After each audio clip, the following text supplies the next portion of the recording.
ದೇವರು ಸೇವೆ ಕರೀತಾ ಇದ್ದಾರೆ. మోషేని దేవుడు సేవకి ಈ పిలిచారు. ಮೋಶೆ ಎಂತವನಂದ್ರೆ ఈ మోషే ఎలాంటి వాడంటే బలశాలి. ಇವನು ಅನ್ಕೊಂಡ ನಾನು ಎಲ್ಲರನ್ನ ಬಿಡಿಸ್ತೀನಿ ಅಂತ ಸ್ಟಾರ್ಟಿಂಗ್.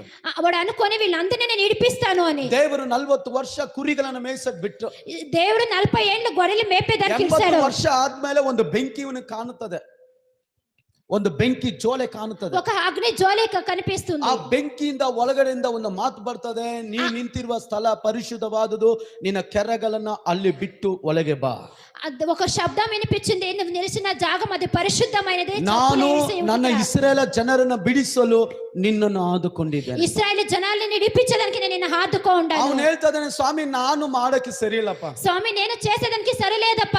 ಬೈಬಲ್ ಹೇಳ್ತು ದೇವರು ಕೋಪಗೊಂಡರು. అప్పుడు దేవుని వాక్యం దేవుడు ದೇವರ ಚಿತ್ತ ತಿಳಿದು ಮಾಡದಿರುವಾಗ ದೇವರ ಕೋಪಗೊಂಡ್ತಾರೆ. దేవుని చిత్తాన్ని తెలుసుకొని అక్కడ తెలుసుకుంటే ಬೇರೆಯವರು ಕಲ್ಸಿ ನಾನು ಯೋಗ್ಯನಲ್ಲ, నేను